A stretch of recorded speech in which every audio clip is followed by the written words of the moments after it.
नमस्कार, मैं हूं पवन पाठक। PRSS न्यूज़ में आप सभी का स्वागत है। आप आज वाराणसी काशी में हैं, जहां पे हमारे सभी दर्शक देख सकते हैं कि जो सच चंडी यज्ञ है, लचंडी यज्ञ है, वह बनारस के प्रखर गुरुजी के माध्यम से किया जा रहा है। और यहाँ लोक कल्याण और राष्ट्र हित में जो यज्ञ किया जा रहा है, वो गुरुजी से हम बात करते हैं कि ये राष्ट्र हित में किन किन चीज़ों के लिए किया जा रहा है। गुरुजी,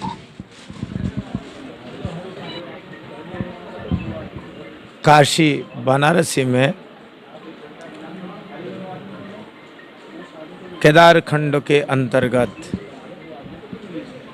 काशी का भी 3 खंड है, विश्वनाथ खंड, ओंकार खंड और केदार खंड। केदार खंड को सबसे महत्वपूर्ण माना जाता है आध्यात्मिक दृष्टि से। उस केदार खंड में राष्ट्र उत्थान के पावन उद्देश्य को लेकर के साथ साथ विश्व कल्याण के लिए लक्षचंडी महायज्ञ का विराट आयोजन 500 ब्राह्मणों के द्वारा 18 जनवरी 2022 से आरंभ होकर के और 9 मार्च 2022 को उसकी पूर्णाहुति होगी। ये यज्ञ एक अलौकिक यज्ञ है और बड़े प्रभावी है। इस यज्ञ में बहुत सारे संकल्प लिए गए, उसमें 7 संकल्प प्रमुख है। वैश्विक महामारी कोरोना का शमन, राष्ट्र के आभ्यंतरीण सुरक्षा और सीमा सुरक्षा,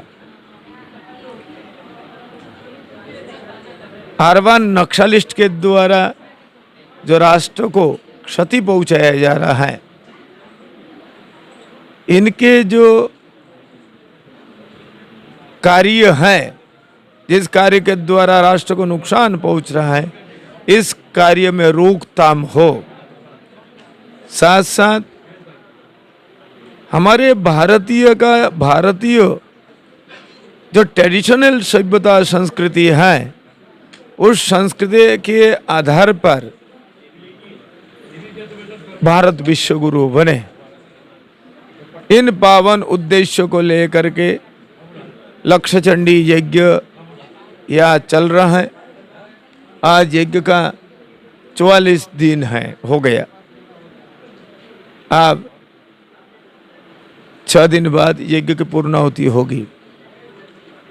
यज्ञ अपने में बड़े प्रभावशाली होता है, जिसका परिणाम सामने देखने को मिल भी रहा है। 2 वर्ष से हिंदुस्तान सहित संपूर्ण विश्व कोरोना महामारी के कारण बड़ी पीड़ित रहा है। इस पीड़ा को देखते हुए भगवान विश्वनाथ ने कृपा करके लक्षचंडी महायज्ञ को संपादित करने के लिए एक आदेश प्रदान किया।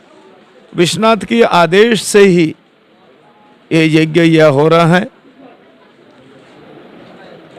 यज्ञ आरंभ जब हुआ 18 जनवरी 2022, तब संपूर्ण विश्व कोरोना के तीसरा महामारी के चपेट में आ गया था।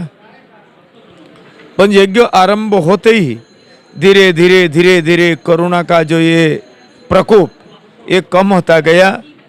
आज तारीख मार्च 3 तारीख है मार्च के। आज भगवती की कृपा से कोरोना भारत में समाप्त हो गया है। अब कोरोना का प्रभाव दोबारा नहीं आएगा। तो हमारे भारतीय जो वेद के अनुरूप कर्मकांड के जो व्यवस्था है, ये व्यवस्था वास्तविक प्रभावी है। उसी का ही प्रभाव से ये विश्व कोरोना मुक्त हो रहा है। इसलिए यज्ञ जगादि कार्य वास्तविक अलौकिक है। इसलिए हिंदुस्तान को विश्व गुरु कहते हैं। जब विश्व संकटग्रस्त होता है, विश्व संकट से झेलता है, उस समय हिंदुस्तानी राह दिखाता है।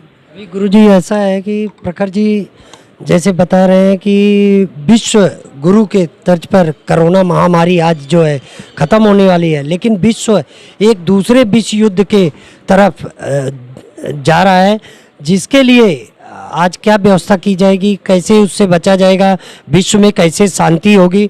गुरुजी, अभी यूक्रेन और रूस का जो लड़ाई चल रहा है उससे विश्व में जो धरती पे ग्लोबल वार्मिंग होगा, गर्मी बढ़ेगी और बीमारियां पैदा होंगी, उसके लिए क्या किया जाएगा? देखिए, ये जो यज्ञ हो रहा है लक्ष्य चंडी महायज्ञ, जिसमें 1,00,000 चंडी पाठ हो रहा है, 10,000 दुर्गा सप्तशती के पाठ से आहुति पड़ रही है, ये अत्यंत प्रभावी है। इसमें संकल्प हुआ विश्व कल्याण भी, विश्व का कल्याण हो। जब विश्व कल्याण का संकल्प है तहाँ विश्व खतरे में आ जाए यह असंभव है। लड़ाई स्वार्थों के लिए होता है। रूस की गलती थी, ये लड़ाई नहीं करना चाहिए था, परंतु इसमें एक बहुत बड़ा पेच है। चीन चाहता नहीं कोई राष्ट्र विश्व के अंदर में चीन से बढ़कर आगे चला जाए, इसलिए सारे विश्व के हर देश के राष्ट्राध्यक्ष ने माना किया युद्ध ना करो, परंतु चीन ने रूस को उकसाया, जिसका परिणाम युद्ध आरंभ हो गया। ये युद्ध अभी समाप्त तो हो जाएगी। यज्ञ 9 तारीख को पूर्णाहुति होगी। भारत को यज्ञ के पूर्णाहुति के पहले ये जो रूस और यूक्रेन का युद्ध भी समाप्त होगा, इसमें कोई संदेह नहीं है। आज जैसे हम काशी में हैं, बनारस में हैं, बड़ी गर्मा गर्मी में आज सत्संग, यज्ञ, धर्म कर्म, दक्षिण भारत से लेके उत्तर भारत तक, पूर्वी भारत से लेके पश्चिम भारत तक के लोग यहाँ धार्मिक स्थल पे आए हैं। भगवान के शिवरात्रि का जो त्यौहार है उसको बड़े भीड़ भाड़ से धूमधाम से मनाए, लेकिन इसी दरमियान बीच में एक चुनावी यज्ञ भी चल रहा है। उस यज्ञ में जो आहुति पड़ रही है वोट की, वो कैसा है गुरुजी? देखिए, इस यज्ञ में जो संकल्प हुआ राष्ट्रवाद विजयी हो, ये संकल्प हुआ।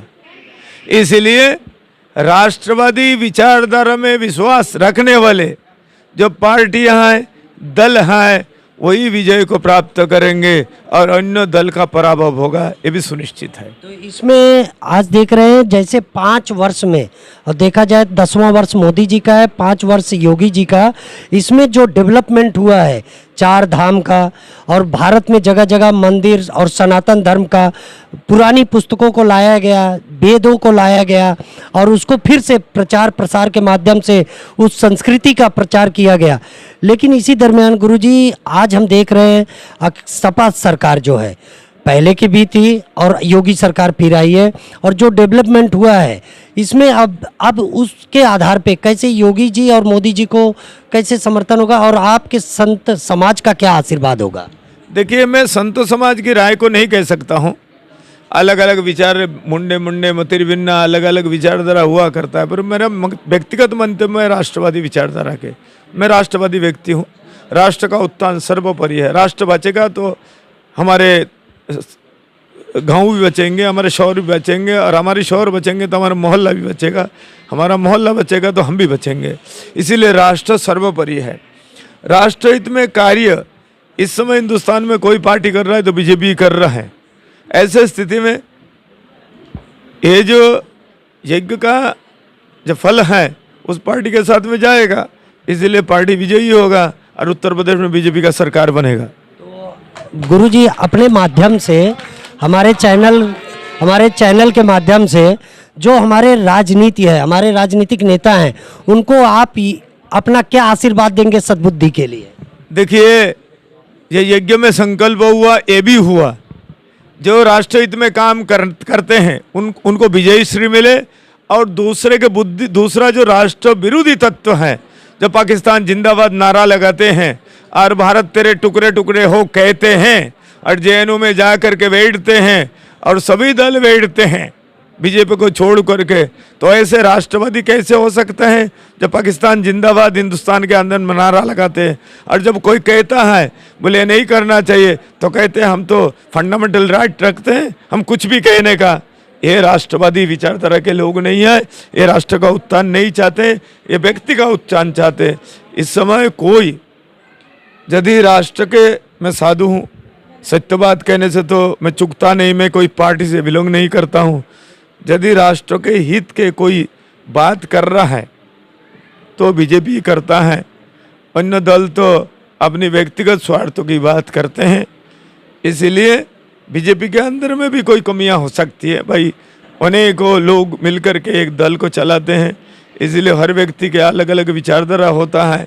ऐसे स्थिति में बीजेपी के अंदर में भी कुछ इस प्रकार से लोग होंगे जो स्वार्थवाद को प्रोत्साहन करते हैं, उनका हम समर्थन नहीं करते हैं और भगवान से प्रार्थना करते हैं बीजेपी के अंदर में जो ऐसे लोग हैं जो अपने स्वार्थों के लिए कार्य करते हैं, ऐसे को सद्बुद्धि मिले जो वो भी राष्ट्र हित में कार्य करे। ऐसे ही गुरु जी के माध्यम से प्रखर जी महाराज ने जो राष्ट्र हित में कार्य करेगा, भारत देश के लिए कार्य करेगा, भारत देश के उत्थान के लिए, विकास के लिए सोचेगा, उसके लिए संत समाज का बहुत बड़ा आशीर्वाद होगा। और उनका सीधा सीधा इशारा भाजपा की तरफ है जो राष्ट्र की बात करता है, राष्ट्र हित में कार्य करता है, राष्ट्र के विकास की बात करता है, इसी तरह सनातन धर्म के विकास की बात करता है और संस्कृति को, हिंदू संस्कृति को आगे बढ़ाता है। उसी में देश का कल्याण है, राष्ट्र का कल्याण है, राज्य का कल्याण है। यह चुनाव का जो सदगर्मी है वह बीजेपी के माध्यम से फिर से योगी सरकार बनने का जो आशीर्वाद गुरुजी ने दिया है वह हमारे चैनल के माध्यम से दर्शकों को बताया जा रहा है। PRSS न्यूज़ के साथ पवन पाठक, कैमरामैन तिवारी। हमारे YouTube चैनल को आप इसी तरह सब्सक्राइब कीजिए, बेल आइकन को दबाकर हमें अलर्ट कीजिए और आपके बीच, आपके गांव में, आपके शहर में, तहसील में, इर्द गिर्द जो भी घटनाएं होती हैं उसकी सूचना आप हमें हमारे WhatsApp नंबर पर भेज सकते हैं और हमारी खबरों को इसी तरह आप सब देखते रहिए। हम बड़े बड़े खुलासों को इसी तरह आपके बीच प्रकाशित करते रहेंगे।